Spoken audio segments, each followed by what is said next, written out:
აიდან მიუხედავად იმისა, რომ ეხება ერთ კონკრეტულ ქვეყანას, მაგრამ მათი გავლენა ბევრად უფრო დიდია, ბევრად უფრო ფართოა, მხოლოდ ერთი ცალკე აღებული სახელმწიფო. თქვენ სწორი აღნიშნეთ უნგრული გაკვეთილები, ალბათ პირველი გაკვეთილი არის ის, რომ როდესაც ცვლილებები არის ბუნებრივი, თითქოს და მას წინ ვერაფერი ვერ აღუდგება, მაგრამ უნდა დაეხმარო, რომ ბუნებრივი ცვლილებები გახადო ცვლილებების ბუნებრივობა აქციო გარდუვალ ცვლილებებად. ჩემთვის რამდენიმე ასეთი გაკვეთილი არის ის, რომ პირველ რიგში რომ ეროვნულ თემებზე რიტორიკა მხოლოდ არ კმარა და ჩვენ ნახეთ, რომ უნგრეთში ეროვნულ რიტორიკას ანვითარებდა როგორც ვიქტორ ორბანი, ასევე პიტერ მადიარი. ეროვნულ რიტორიკას თან უნდა ახლავდეს ეროვნული იდეები და გულწრფელი, ანუ მხოლოდ ეროვნული იდეა არ კმარა, ეროვნული რიტორიკა არ კმარა. ქართულ მაგალითზე თუ გადმოვიტანთ, ჩვენ ქართული ოცნებიდან გვესმის ეროვნული რიტორიკა და გვესმის ძალიან უხვად, მაგრამ როდესაც ის არ უკავშირდება ისეთ საკითხებს, რასაც ძლიერი სახელმწიფო, ქმედუნარიანი სახელმწიფო და არა გეოგრაფია, სტატუსური ბიზნესი და არა ფეხქვეშ გათელილი ბიზნესი, ქვეყნის მსახურებაში მყოფი მართლმსაჯულება და არა მძევლად აყვანილი მართლმსაჯულება, რეალური სამოქალაქო ერთობა და არა გახლეჩილი საზოგადოება, ეს ყველაფერი რიტორიკის დონეზე რჩება და არ იქცევა რეალურ ეროვნულ იდეებად. ალბათ ეს მორიგი გაკვეთილი რაც შეიძლება გამოვიტანოთ, როცა ჩვენ ქართულ სივრცეზე და უნგრული არჩევნების ქართულ ანალიზზე ვსაუბრობთ. გარდა ამისა, ახლა ალბათ ორიგინალური ვერ ვიქნები, რომ მიუხედავად არაერთი კრიტიკისა, რაც დასავლური სისტემის მიმართ ჩვენ გამოგვითქვამს და სრულიად სამართლიანად, თავარი არის, რომ ამ არჩევნებით ევროპულმა იდეამ ერთგვარი მორალური წახალისება მიიღო. შეიძლება ეს წახალისება არის ახლა ავანსად გაცემული, რა თქმა უნდა გამოჩნდება არა მარტო უნგრეთის მაგალითზე, არამედ სხვა ქვეყნების მაგალითზე, მაგრამ ის რომ ეს წახალისება, ეს мотиваცია მოხდა უშუალოდ ევროპის შუაგულში, ისეთ კრიტიკულ ქვეყანაში, როგორიც უნგრეთი არის განვითარების ამ ეტაპზე, რა თქმა უნდა, ესეც მეტყველებს იმაზე, რომ ევროპული იდეის გამოცხადებული სიკვდილის ქრონიკა ოდნავ ნაადრევი აღმოჩნდა სულრგებლად. ევროკავშირის დაუშვათ, ხო, ასე ვთქვათ, ხო. რუსი ჩინოვნიკები კირილ დიმიტრევის კომენტარი შემოხვდა, რომ აი თითქოს მადიარის გამარჯვება კიდევ უფრო დააჩქარებს და რაღაც ამ ტიპის სკეპტიზმი. და რამდენიმე კიდევ ესეთი შტრიხი, რომ რაც განსაკუთრებით აი უნგრული გაკვეთილებიო თქვენ ბრძანეთ ქალბატონო დიანა არის შემდეგი, რომ შედეგის მიღწევა შეიძლება სწორად კონსტრუირებული პოლიტიკის ხარჯზე. ჩვენ ვნახეთ მადიარის შემთხვევაში, რომ ეს არ იყო რიტორიკა, რომელიც ეფუძნებოდა ცეცხლითა და מחვილით ყველაფრის ამოშანთვას, არამედ კი იყო მწვავე, იყო კრიტიკული, მაგრამ ამავე დროს იყო ძალიან კონსტრუქციული. ეს ალბათ კონსტრუქტივიზმი და შიშების განელება, როდესაც გაუმჯობესებას პირდები გაუარესების გარეშე და იმ მომავალში ცდილობ უჩვენო ადგილი ყველას დამსახურების და მიხედვით, ალბათ ეს ერთ-ერთი მაგალითი არის და გაკვეთილი რაც შეიძლება ჩვენ გამოვიტანოთ.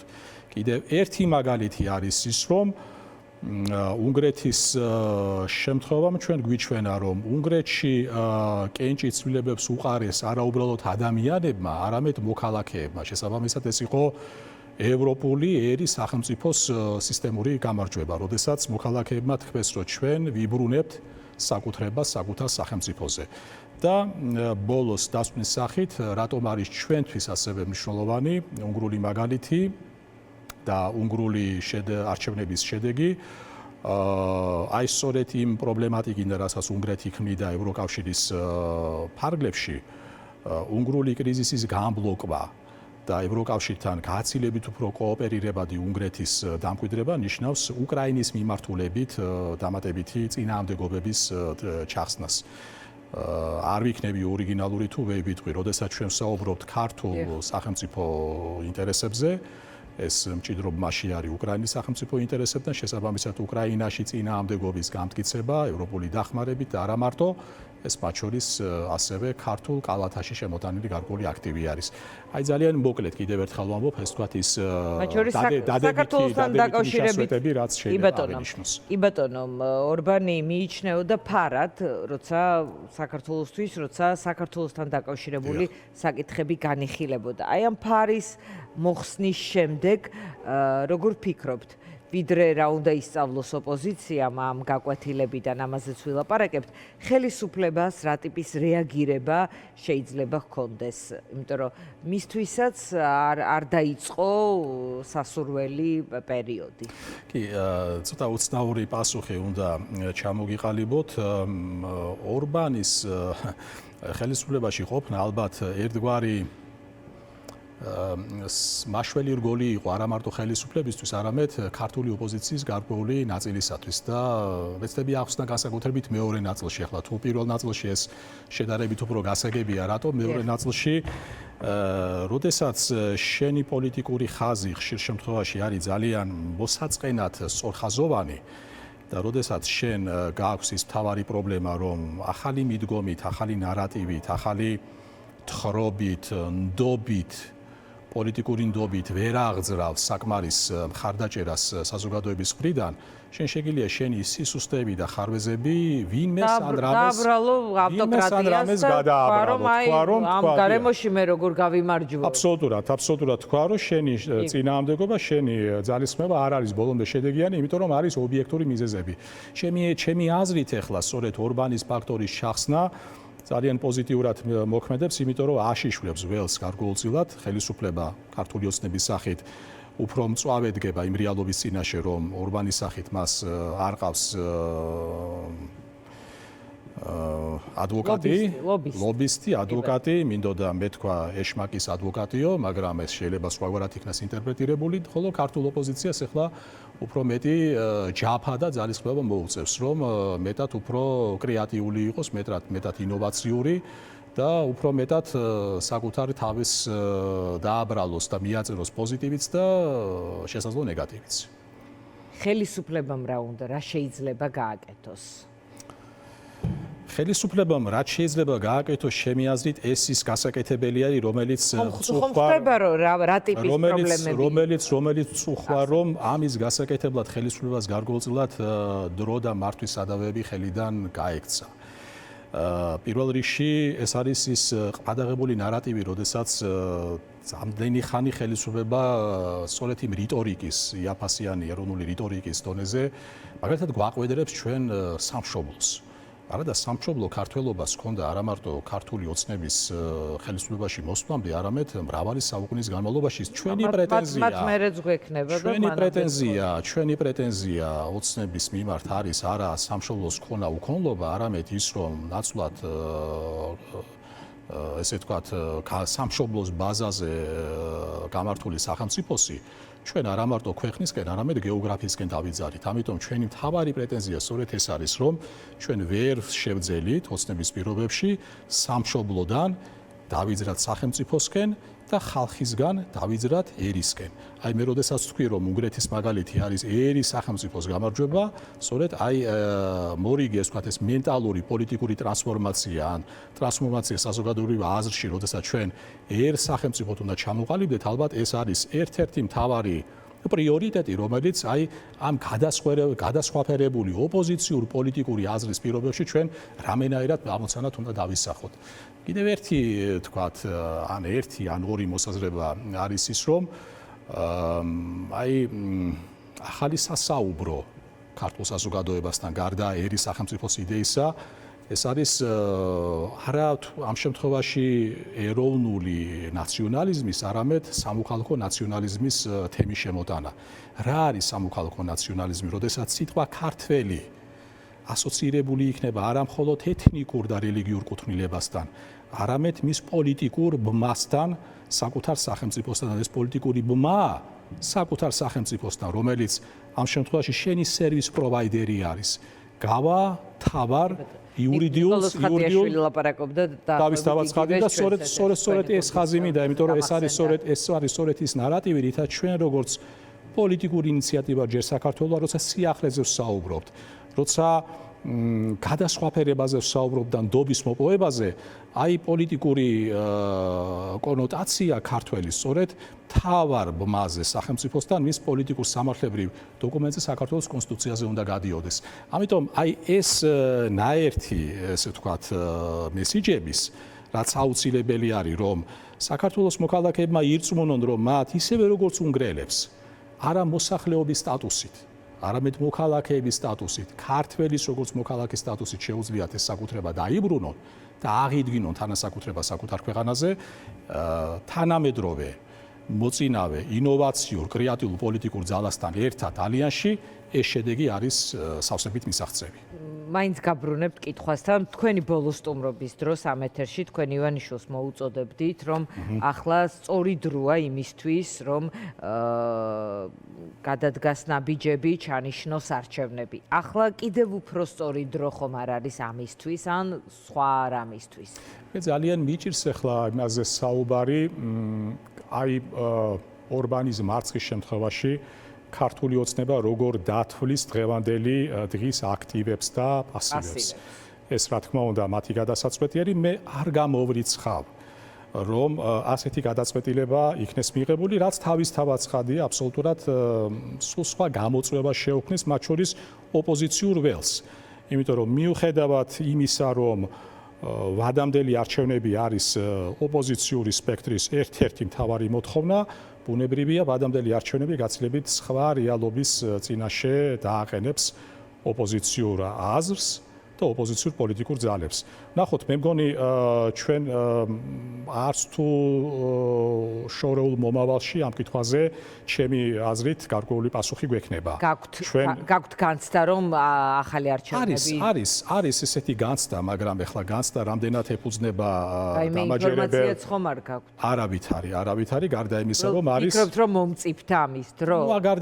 გარდა იმისა, რომ არის გარკვეული ესე თქვათ, აი ლოგიკური მსჯელობა, რომ ხომ არ აწყობს ოცნებას ვადამდელი არჩევნები იმ პირობებში, როდესაც ოპოზიცია ვერ შეიკრა ჯერჯერობით საკმარის მონოლითად, მიუხედავად იმისა, რომ არის ალიანსის სახით გაერთიანება, მონოლითად უნდა შეიკრას. ანუ ეს არის ამორცანა, რომელ მონოლითად დავიწყოთ იმით, რომ საარჩევნო სუბიექტად მონოლითად შექმნა საერთოდ პრაქტიკულად გამორიცხული არის, ვინაიდან ბლოკებისა და ალიანსების მონაწილეობა კანონით შეუძლებელი არის. ზოგადად მე პირადად იმ აზრის მომხრე ვარ, რომ ის პარტიული სუბიექტები, რომლებსაც აქვთ ქართულ რეალობაში ხანგრძლივი ოპერირების მემკვიდრეობა, თავიანთ გზას გაუყნენ ამა თუ იმ ფორმით და მე კიდევ ერთხელ უდასტურებ მათ ჩემს პატივისცემას ამ განვლილი გზის და გამო, მიუხედავად აღმავალის არა, ბუნებრივია ისინი რჩებიან ველზე, მაგრამ მე ვფიქრობ ასევე, რომ როდესაც საუბარი არის ისეთ ახალ პოლიტიკურ ჯგუფებზე, როგორც არის ჯერ საქართველოს ან სხვა ვამბობ პოლიტიკური სტარტაპები, ალბათ მათთვის განსხვავებული ფორმის ალიანსი, განსხვავებული ფორმის კოორდინირება, რომელიც არ იქნება დაკავშირებული არსებულ მემკვიდრეობასთან, იქნება ეს თქვათ ერთგვარი უფრო ეფექტიანი. თქვენ აპირებთ პოლიტიკურ ჯგუფად გადაკეთდეთ და ასევე ეცადოთ სხვა რაღაც ახალ ბედებთან შეკრათ. კი პასუხებთ. უბრალოდ ერთი წინადადებით რო დამესკვნა, თქვათ სარგებლიანობა ასეთი განშტოების ამორჩევასაც ბუნებრივია, მათ შორის ისეთ ამორჩევას, რომელსაც არჩევი უნდა და არც თეთრი პირობითად ესე ვთქვათ, უფრო ეს ვთქვათ, არჩევანის გამრავალფეროვნების საშუალება მიეცემოდა. არ უკიდეგანოთ, მაგრამ მაინც გამრავალფეროვნების. დიახ, ჩვენ ვართ ამ პროცესში, რომ ავიღოთ ფორმალური სტატუსი, ბუნებრივია ეს აბსოლუტურად ლოგიკური და თანმიმდევრული გაგრძელება იქნება. გარკვეული საშინაო დავალება მიდის, საშინაო დავალება სრულდება ამ ხრივ შემადგენლობის კუთხით, მაგრამ რაც თავარი არის შინაარსობრივი იდენტობის შექმნის კუთხითა და ეს შინაარსობრივი იდენტობა, აი აბსოლუტურად საქართველოს მოქალაქეებისათვის ძალიან აღსაქმელად მარტივ, თუმცა გასაკეთებლად ძალიან რთულ განზომილებაზე გადის, მით უმეტეს ქართული ოცნების ნამოღვაწარის ფონზე, რომ ასე მაგალითად თავდაცვის უსაფრთხოების სისტემა, რომელიც უნდა იყოს იმდენად ქმედითი, რომ საქართველოს მოქალაქეს არ ქონდეს გამუდმებული განცდა მსხვერპლისა. ან რომ მაგალითად ეკონომიკის პირობებში, თუნდაც მცირე რესურსის შემთხვევაში შეიძლება ამ რესურსის იმდენად გაბევრება, რომ ეკონომიკა იყოს ინკლუზიური და ყველა მოქალაქისათვის ბენეფიტის შექმნელი, რომ მართლმსაჯულება უნდა გავიდეს ხელისუფლების მომსახურების ზონიდან და შევიდეს მოქალაქეთა მომსახურების ზონაში, რომ ბიზნესი უნდა იყოს არა მარტო ეკონომიკური გაგებით და სტატუსის მქონე ვთქვათ სექტორი, არამედ ეროვნული სტრატეგიული პრიორიტეტი და მას შეიძლება ისეთივე სტატუსი მიენიჭოს, როგორც მაგალითად ქართულ ეკლესიას, რომელიც კონკორდატის მიხედვით არა მარტო გამორჩეული კონსტიტუციური სტატუსის მატარებელი არის, არამედ ჩვენი ხიდი და დამაკავშირებელი არის დასავლურ ცივილიზაციასთან. ალბათ ეს იქნება აი ნარატივის მიხედვით ის მთავარი აქცენტები, რომელთა ირგვლივ ჩვენი გზავნილები, რა თქმა უნდა, უფრო კვალიფიციურად, უფრო კომპეტენტურად იქნება სტრუქტურირებული. მუშაობს ამ თქვენ სათქმელზე რა უნდა იყოს აუდიტორიის. ჩვენ მუშაობთ ამაზე, დიანა, ვინაიდან მესმის კარგად, რომ ქართულ პოლიტიკას ისევე როგორც ნებისმიერ პოლიტიკას ჩვენ ნახეთ, იგივე მადიარის ესე ვთქვათ მაგალითზე ახასიათებს აი ჟანრის ერთგვარი ეს ვთქვათ კანონიკა, ეს არის ერთგვარი დრამატურგია, ოდნავ პოპულიზმის, ოდნავ ნაციონალიზმის, მაგრამ მაინც თვლი რომ ჩვენი ჯგუფისათვის, როგორც აი აკადემიური აზრის ლაბორატორიისათვის ძალიან მნიშვნელოვანი არის კონკრეტული სტრუქტურირებული ხედვით, როგორც სავიზიტო ბარათი წარსდგეს ქართველი ამორჩევლის წინაშე, რომ ქართველმა ამორჩეველმა მისი როგორც თანამონაწილის ფუნქცია აი მხვალინდელ დღეში ასევე თანაბრად დაინახოს. მადიარის ანალოგი შეიძლება ვინმე გამოჩნდეს პერსონალურად ან თქვენს რიგებში რაღაც თუ ასეთი ანალოგის ზებნა არ არის სწორი და ყველა ლიდერს ის გარემოება, ის ქვეყანა კონკრეტული და კონტექსტი შობს და არ არის საჭირო ახლა იქ ანალოგია.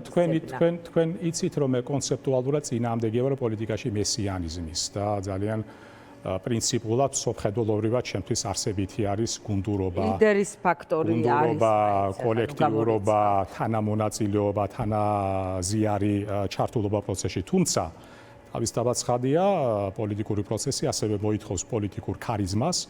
პოლიტიკური ქარიზმა ვერ იქნება აბსტრაქტული განსალკევებული ცნება, ეს შეიძლება უკავშირდებოდეს კონკრეტულ ინდივიდს ან ინდივიდთა ჯგუფებს.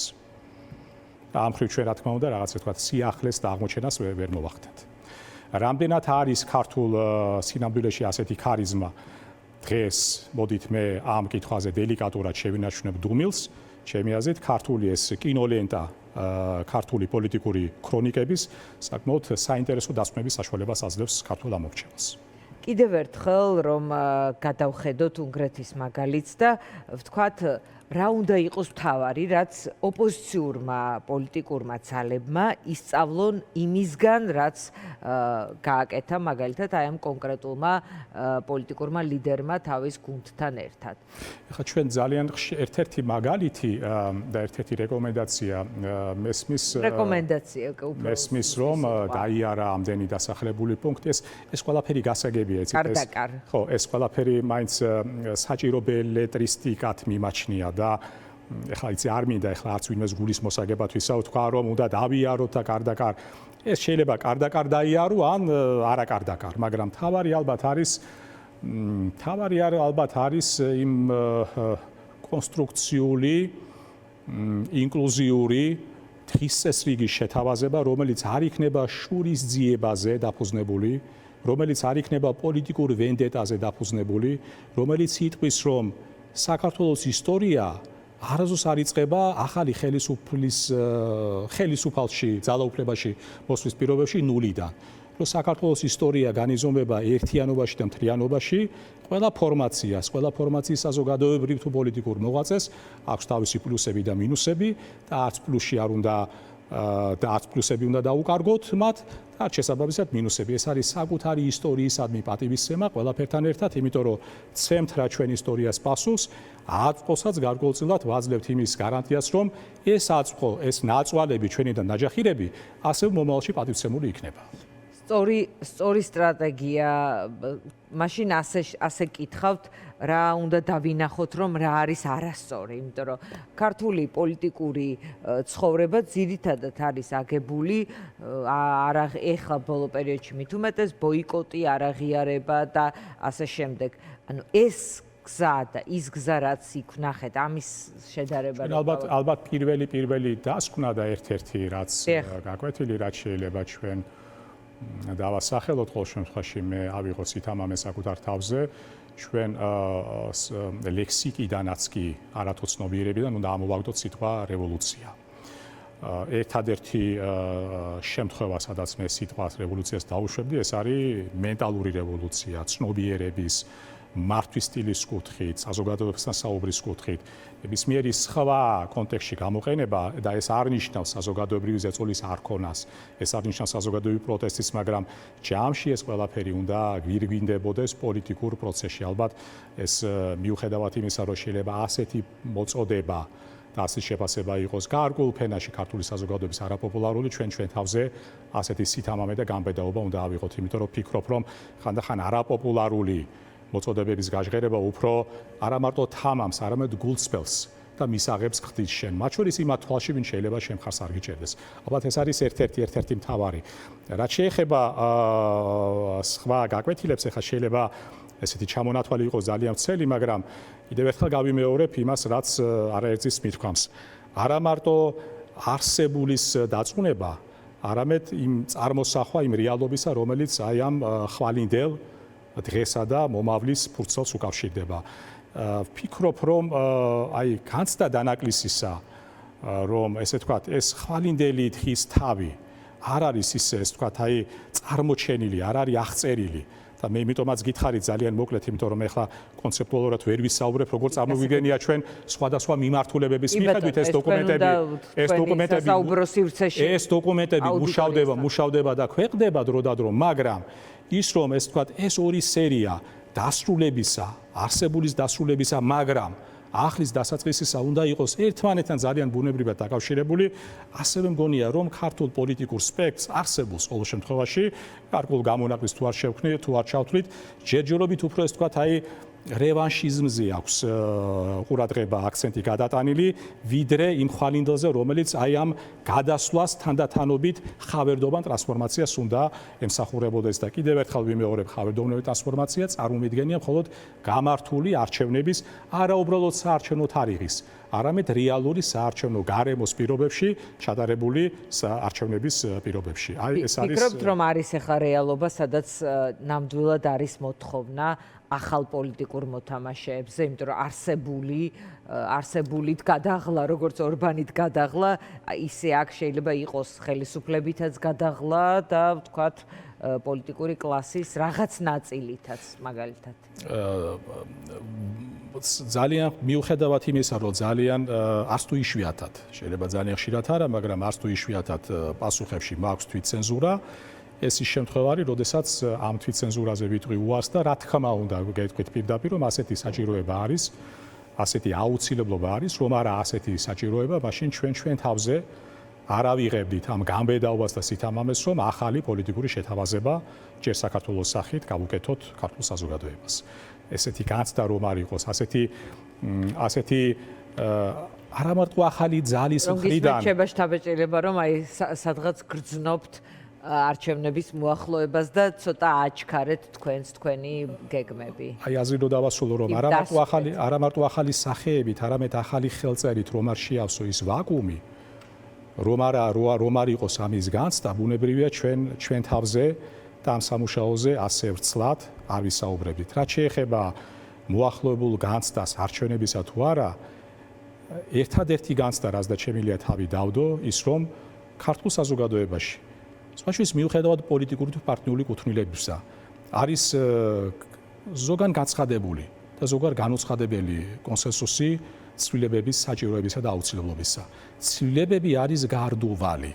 ერთადერთი შეკითხვა არის, ვინ აიღებს საკუთარ თავზე პასუხისმგებლობას ცვლილებებზე, რომ ცვლილებები მოხდეს არა მარტო ცვლილებების ფაქტის დამიხედვით, არამედ ამ ცვლილებებს მოყვეს ის გაუმჯობესება, ის წინსვლა, ის მოდერნიზება, ის განვითარება, რომელიც გაამართლებს საკუთარ ცვლილებების მოხდენის ფაქტს. კი ბატონო, მადლობა. მადლობა თქვენ.